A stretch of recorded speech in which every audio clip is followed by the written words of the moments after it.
Hanukkah in the summer doesn't sound right unless you're living in Australia or South Africa. Hanukkah is, of course, a winter holiday, but there are references to Hanukkah or hints in the Torah portion that we read this week, the portion of Shoftim. Shoftim is about authority, but the Torah discusses different institutions of authority in the Jewish community. You have the judges, the officers, they go together, judges who legislate and the officers who impose the rule of law, enforce the teachings of the judges. That's one institution, the judiciary. Then you have the monarchy, it's a separate institution, separation of powers. Then you have the prophets, or the spiritual elite. Then you have the Kohanim, the priests, who cater to the educational and ritual aspects of Judaism. So you have 4 different branches of leadership. So the whole theme of this week's Torah portion is about respect for authority. And this is how the Torah puts it. You must obey the words that they will tell you. We're talking about the judges, and by extension, all the sages throughout history.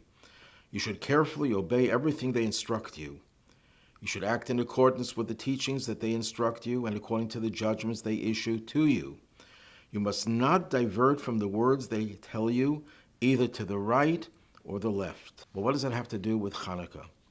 When the Talmud discusses the mitzvah, the bracha, the blessing that we recite before kindling the Hanukkah lights, and the text of a bracha is, Asher kedeshanu b'mitzvosav v'tzivanu. You sanctified us with his commandments, and you commanded us to light the Hanukkah lights. Where does it say in the Torah, where did God command us to light the Hanukkah lights? That was a mitzvah, a commandment that was instituted by the sages during the Second Temple era. So the Talmud answers by quoting this verse.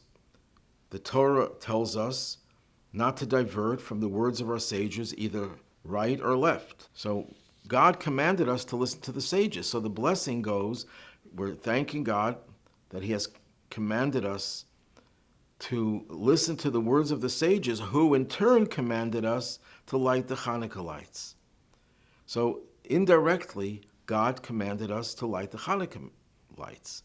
There are biblical commandments where God commands us directly, and there are commandments where God commands us through the agency of the sages.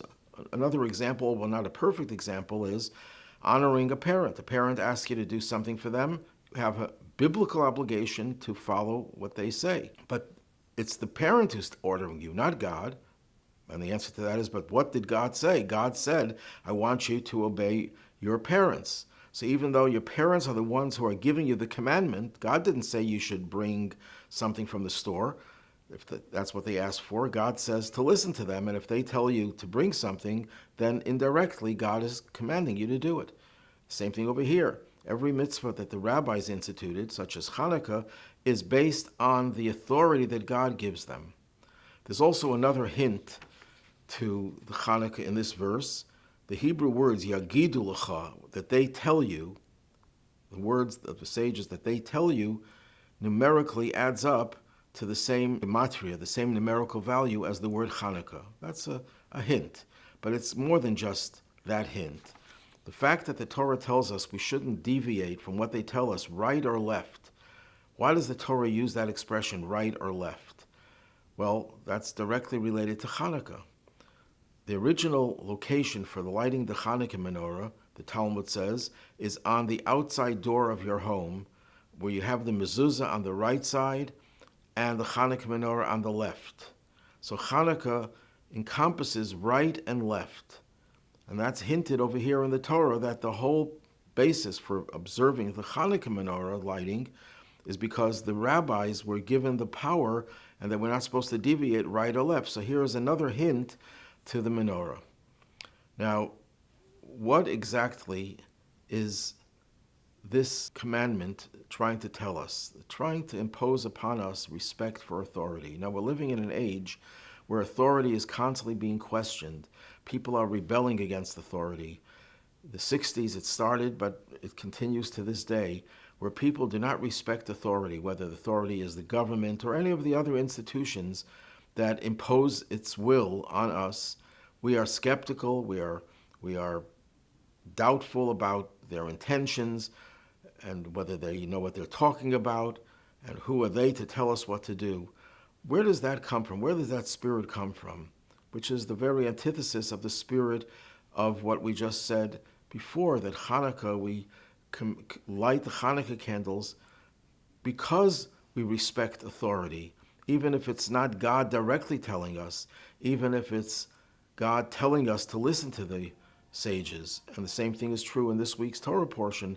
The Torah puts such an emphasis on listening to everything they tell us. One could ask, before I go into the source of rebellion, well, what happens if they make a mistake? They're human, they're fallible. And the answer to that is, number one, that first of all, God knows that He gave and entrusted the teachings of the Torah to be interpreted and laws be legislated by human beings, great human beings, holy human beings, divinely inspired human beings, but they're still human. And God knew that it's possible for them to make a mistake. So that means God Himself sanctions that mistake and says that this is acceptable until you know that it's a mistake. Once you know it's a mistake, the sages would correct it. And in fact, there's a whole tractate in the Talmud based on biblical verses. What kinds of atonement do the Sanhedrin, the chief legislative body of the Jewish people, the greatest sages who made mistakes, in some cases they would have to bring a special sacrifice. So there's a whole volume of the Talmud dedicated to the idea that it's possible, yes, even holy people who God tells us to follow could make a mistake. And until the mistake is made known, we have to follow them. Once we know about the mistake, then we have to do things to corrective measures. So everything that the sages tell us, we have to respect and obey. But why is there such a spirit of revolution, of rebellion, of rebelliousness in our midst, especially in the last few decades? And the answer is that God wants us to have the spirit of rebellion. It's a positive thing, because there are two kinds of commandments. There are what we call prescriptive commandments, the positive commandments, which means the commandments that tell us what we should do, what we are obligated to do. We're obligated to give tzedakah, we're obligated to put on tefillin, we're obligated to put a mezuzah on our doorposts, we're obligated to help a person in need, and all of them, 248 prescriptive commandments. Those are the do's. Then we have the don'ts, the proscriptive commandments, sometimes people refer to as the negative commandments, what we're not supposed to do. We're not supposed to steal, we're not supposed to kill, we're not supposed to violate the Shabbos, and so on and so forth, 365 of those. What is the function of these two kinds and categories of commandments? When God created the world, He created the world, as we discussed many times, through a process called tzimtzum. He concealed His presence from the world, created a vacuum, as it were, in which the world can emerge, in which we have barriers to the presence of God, the ability to appreciate God's presence and to follow everything that God tells us to do. If there wouldn't have been this process of tzimtzum, no person would ever be able to do anything other than what God wants us to do. So we have this creation of a vacuum in which there are barriers to doing what God commands us to do. And sometimes when we do the right thing, we can break through some of that barrier. And sometimes the barrier for very holy people is transparent, though it doesn't generate as much light as there would be without the barrier, but nevertheless, the light does come through. But then there's a translucent barrier. Then there's an opaque barrier where nothing goes through. So we have two separate functions. One function is for us to generate the divine light.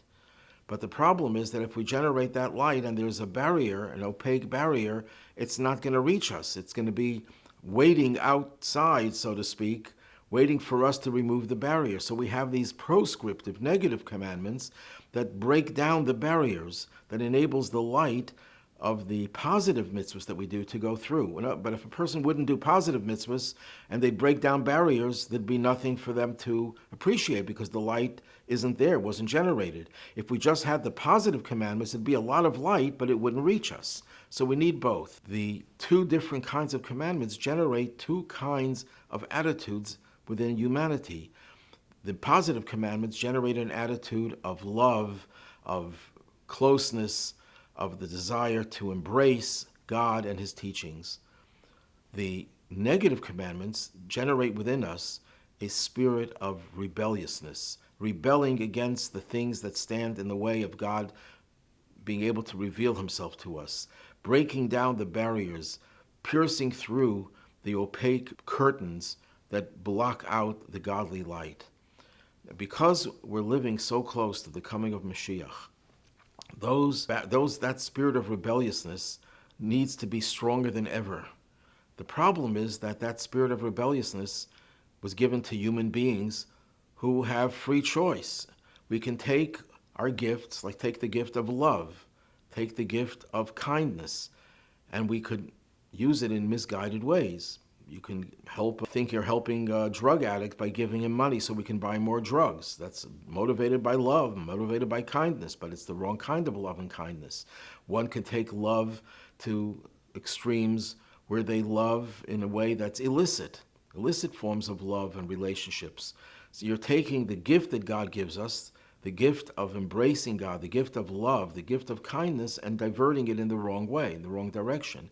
Similarly, we can take the spirit of rebelliousness that was given to us so that we can break down barriers, and we can divert it in another way where we try to break down every vestige of authority, and we don't respect authority.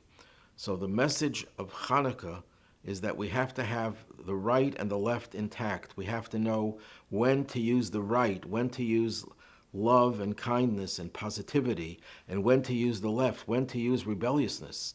Yes, rebel, by all means. Rebel against the evil in the world. Rebel against the apathy in the world. Rebel against your own weaknesses, your own arrogance and your own ego. Rebel against all the negative things in the world, by all means. But don't allow the left of rebelliousness to rebel against the positive things, and let the right of embracing and love embrace the negative things. That's what happens when people don't have the right direction in life. So the lesson of this week's parsha, the lesson of Hanukkah, is to combine the right and the left in the most powerful way, and that will certainly do away with the misguided love and the misguided rebelliousness and bring us the final redemption without any more delay.